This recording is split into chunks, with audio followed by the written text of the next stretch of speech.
As everyone watched in amazement, Drake offered his hand and apologized. "I'm so sorry, Mr. Williams. This is all my fault. I didn't recognize you right away, sir." "That's okay, Drake. How could you have known it was me?" "Mr. Williams, I had no idea that you were eating here today. Unfortunately, we're not prepared for you. Would you like me to set up one of the upstairs rooms for you?" Blair and his guests couldn't believe their ears. Only the most influential people in Chicago were invited upstairs. "Not today. Thanks. I'm going to take a stroll." "Okay, Mr. Williams. If you need anything, just let me know." Drake gestured for his men to follow him out of the room. Officer Emmett sped out of the room and ran after Kevin. "Kevin, where are you going?" "I'm going home. I'm really sorry for all this. Let me give you a ride." "Okay."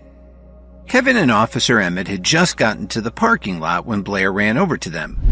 "Kelly, what are you doing?" He figured Drake had been so nice to him because he was related to Grandma Jones. Just then, a long black car with tinted windows screeched to a stop in front of them. The door opened and someone fired what must have been tranquilizer darts at them. The three of them woke up one after another in what looked like the basement of an industrial building. "Let me go!" A second later, a man punched Blair in the stomach. He collapsed to the floor, writhing in pain. "Who do you people think you are? I'm a lieutenant at the 30th District Station." "We know who you are, Officer Emmett. That's why you're here. You captured dozens of my men lately. The day before yesterday, you were looking everywhere for me." "Xavier Marshall from the Alliance? What do you want from me?" "Officer Emmett, you have very handsome companions." "Marshall, let them go. I was the one who gave the order for your men to be arrested. It's my responsibility, not theirs." She knew very well what kind of dangerous organization the Alliance was. Her department had been trying to stop them for years. "She's right. I'll pay $5 million for Officer Emmett's life and my own." Then Marshall turned around and looked at Kevin. "Tell me, how much money would you pay in exchange for your life? You may be interested in my ring." Kevin showed him the ring he had taken from Dominic Archer.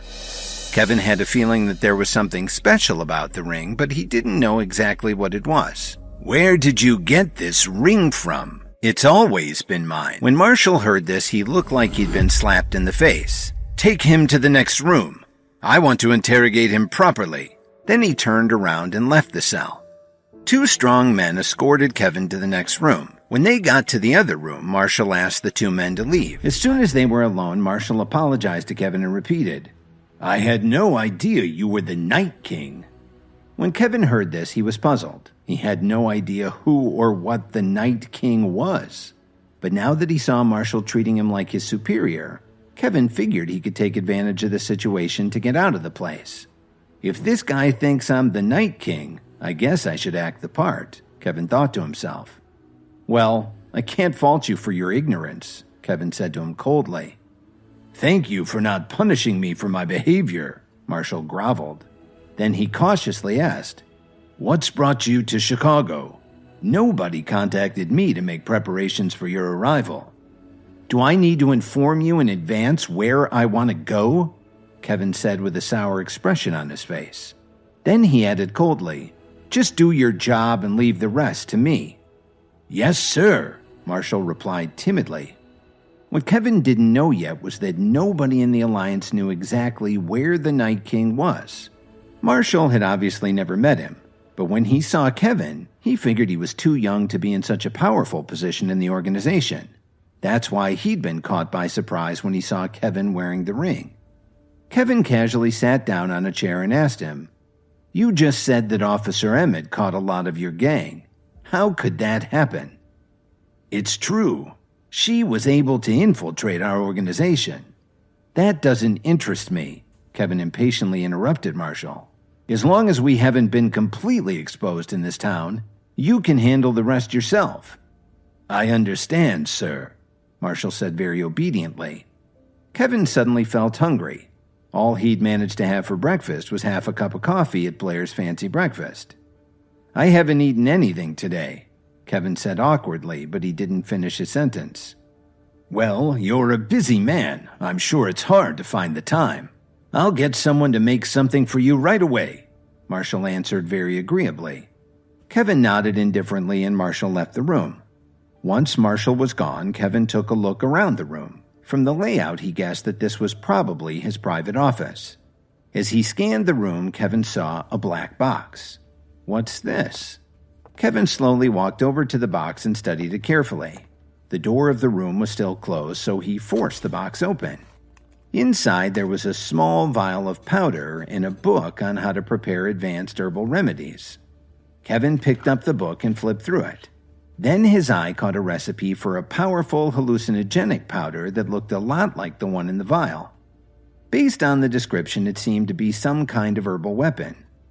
What the hell is going on here? He thought to himself.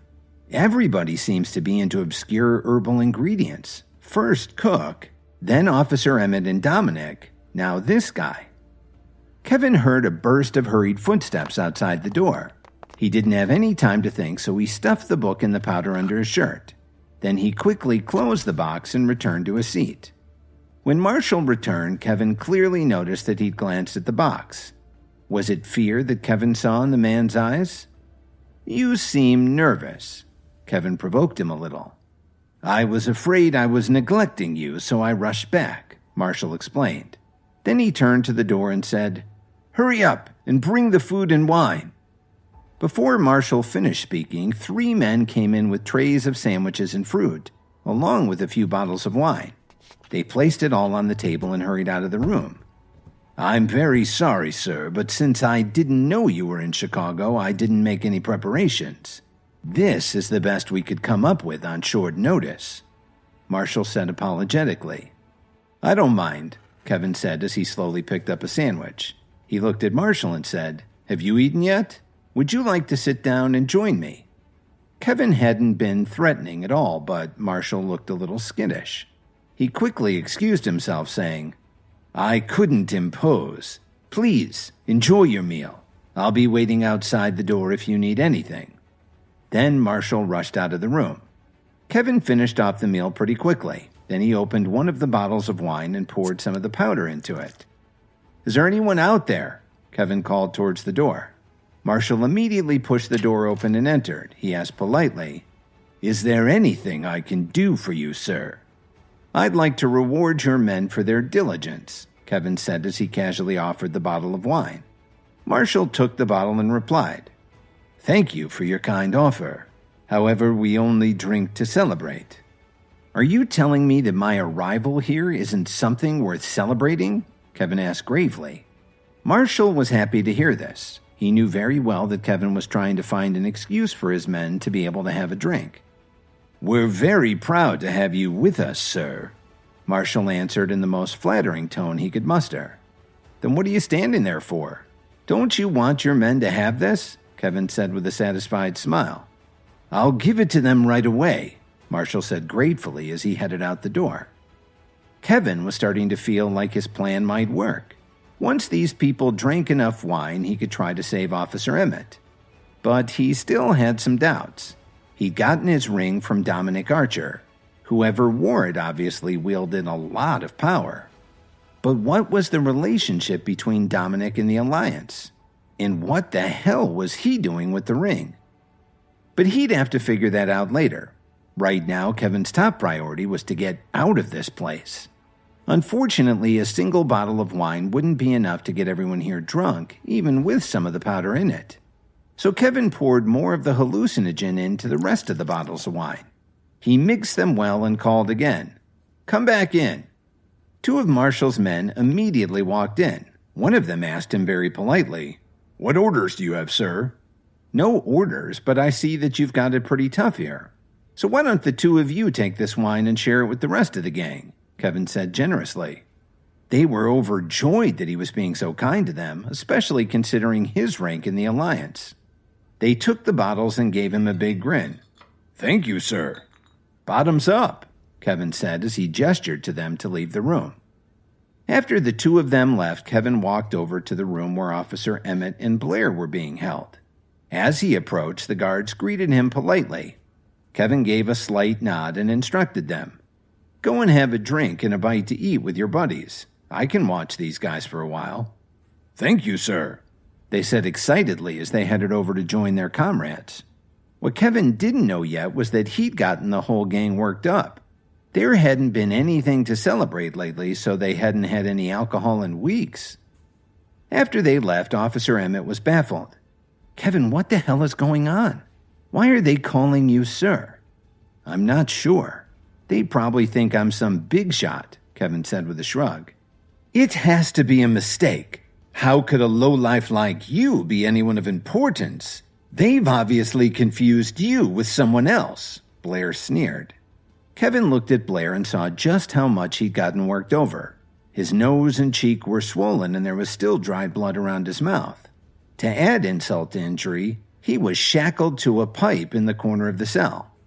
Officer Emmett ignored Blair's insults. Instead, she turned her attention to Kevin and told him, "Since that's the case, you should find a way out of here. Then you can get some help and come back for us." "Just be a little patient," Kevin said with a smile. Officer Emmett was confused by his mellow attitude. A few seconds later, outside the room, there was a heavy thud. Then there was another one, along with the sound of breaking glass. "I drunk their wine," Kevin said with a smile. "Maybe you're not so useless after all," Blair said excitedly. "Don't just stand there. Hurry up and let us out." Kevin ignored Blair and walked over to Officer Emmett, who was still tied to her chair. Kevin untied her and helped her stand up. "I don't know exactly how long they'll be knocked out. We need to leave as soon as possible," Kevin said as he opened the cell door to let Officer Emmett out. "Can't you see that I'm still tied up?" Blair shouted. "And keep your filthy hands off of Kelly." "Blair, didn't you just agree to pay $6 million to save your own life?" Kevin asked with a sardonic grin. "Do you really think I'm that stupid?" Blair complained. "If you two leave me here alone, they won't care about my $6 million. I'm finished." "I haven't seen any sign that you're all that smart," Kevin replied. "Just stop talking and let me out," Blair sobbed. Officer Emmett sighed and said, "Kevin, please just let him out." "But Blair is so rich and powerful. How could he let a lowlife like me help him? He wouldn't live it down at the country club," Kevin retorted. "Stop being a hypocrite. If they hadn't mistaken you for someone else, you'd be dead right now," Blair roared. "Did you hear that? Officer Emmett, Blair definitely doesn't want me to save him," Kevin said calmly. He wasn't worried at all. From what he saw in the book, they should be knocked out for hours. Officer Emmett sighed again. "Kevin, I know Blair is far from perfect, and I apologize for his behavior, but please let him out anyway, okay?" "Apologize? It's up to him to apologize, not you," Kevin answered firmly. "Kevin, you want me to apologize to you? Dream on," Blair grumbled. "Kelly, don't waste your breath on him. He's not worth it." "Can you please stop arguing?" Officer Emmett said impatiently. "Don't you know who Marshall is? If we leave you here, you'll be dead by morning." Blair was stunned to hear her say this. He knew she wasn't exaggerating. Kevin didn't want to waste any more time. "I'm not worried. Blair can afford to pay his way out." "Kevin, I'm begging you. Let Blair out," Officer Emmett pleaded. But after all of Blair's cruel insults, she wasn't very confident that Kevin would listen to her. He was under no obligation to save her fiancé. "Okay, I'll do it for you, not him," Kevin finally gave in. "But there's just one condition. You have to say please." Hi, Kevin here. If you're wondering what happens next, then stay tuned on the Pocket FM Universe channel for more episodes.